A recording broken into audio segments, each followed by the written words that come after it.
தம்பி, வெளிநாட்டுக்கு ஆள் அனுப்புறாங்கன்னு பேப்பர்ல பார்த்தேன். ஆமா. அந்த ஆபீஸ் இதுதானே? இதுதான். இங்க யாரை பார்க்கணும்? இப்போ நீங்கள் நேராக போனீங்கன்னா லெஃப்ட் ஹேண்ட் சைடில் மேனேஜர் ரூம் இருக்கும். அவரை போய் பாருங்கள். சரி தம்பி.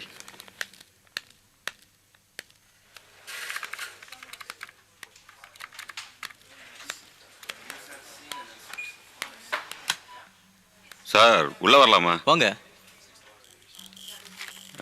வெளிநாட்டுக்கு ஆள் அனுப்புறத பத்தி பேப்பர்ல படிச்சேன். ஆமா, உட்காருங்க. அதான் விவரம் கேட்டு போலாமேன்னு வந்தேன். ஆமா, அடுத்த மாசம் ஒரு பேட்ச் அனுப்புறத பிளான் இருக்கு. நீங்க அதுல போக முடியுமா? அதுக்குள்ள வேண்டியதெல்லாம் ரெடி பண்றீங்களா? என்னென்னங்க தேவைப்படும்? வேற என்ன, பணம் தான் மெயின். அப்புறம் இந்த பாஸ்போர்ட், விசா. இதுல விசா வந்து நாங்களே எல்லாருக்கும் ரெடி பண்ணி கொடுத்துருவோம்.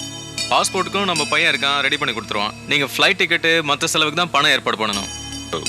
எவ்வளோ ஆகும்? அது ஒரு 25-30,000 ரூபாய் ஆகும். அவ்வளவு ஆகுமா? இதுவே ரொம்ப கம்மிங்க. பாஸ்போர்ட் விசாலாம் சேர்த்தா செலவு கூடும்.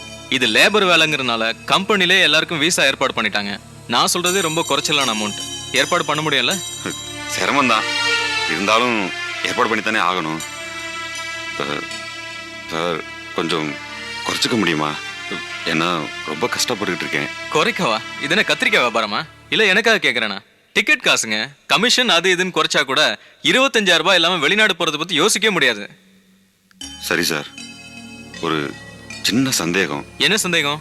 அங்கே போய் என்ன மாதிரி வேலை பார்க்க வேண்டி வரும்? நல்ல கேள்வி கேட்டீங்க. ஏன்னா போறவங்க எல்லாம் ஏசி உத்தியோகம் நினைச்சிட்டு அங்க போய் புலம்புவாங்க. இங்க பாருங்க, நீங்க போறது கட்டட வேலை, காங்கிரீட்டுக்கு கம்பி கட்டுற வேலை. உங்களுக்கு பழக்கம் இருக்கா?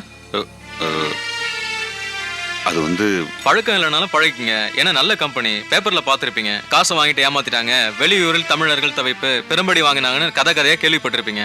அந்த மாதிரி எந்த வில்லங்கமும் வராது. சம்பளமும் நல்லாவே கிடைக்கும். எவ்வளோ கிடைக்குங்க? மலேசியா கணக்குக்கு 300 வெள்ளி. அது டெய்லிங்களா? என்னங்க, மலேசியாவே 7 நாடா ஆக்கிடுவீங்க போல இருக்கு. ஒரு வாரத்துக்கு 300 வெள்ளி. இந்த வெளிநாட்டு கணக்கெல்லாம் எனக்கு தெரியாதுங்க.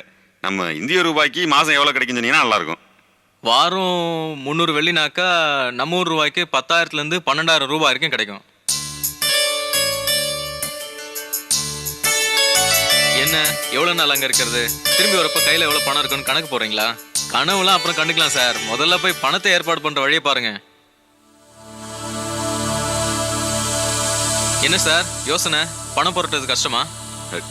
கஷ்டப்பட்டு புரட்டி தானுங்களே ஆகணும் சார். கட்டட வேலை கொஞ்சம் கஷ்டம்தான் இல்லைங்களா? ஆமாமா, அதுக்கெல்லாம் தயாரா தான் போய் ஆகணும். நிச்சயமா தயாராக தான் இருக்கணும். ஏன்னா எனக்கு அவ்வளோ தேவை இருக்கு. சரி சார், நான் போய் பணம் ஏற்பாடு பண்ணிட்டு வந்துடுறேன். ரெடி பண்ணிட்டு வந்து பாருங்க. சரி சார், பாருங்க. கொஞ்சம் நெளிவு சுழிவு, அதிகமான பணிவு, இதெல்லாம் தான் நான் மாணிக்கத்தை பார்த்தேன். இதுக்கு மேல ஒரு மனுஷனுக்கு வேற என்னமா சொத்து வேணும்?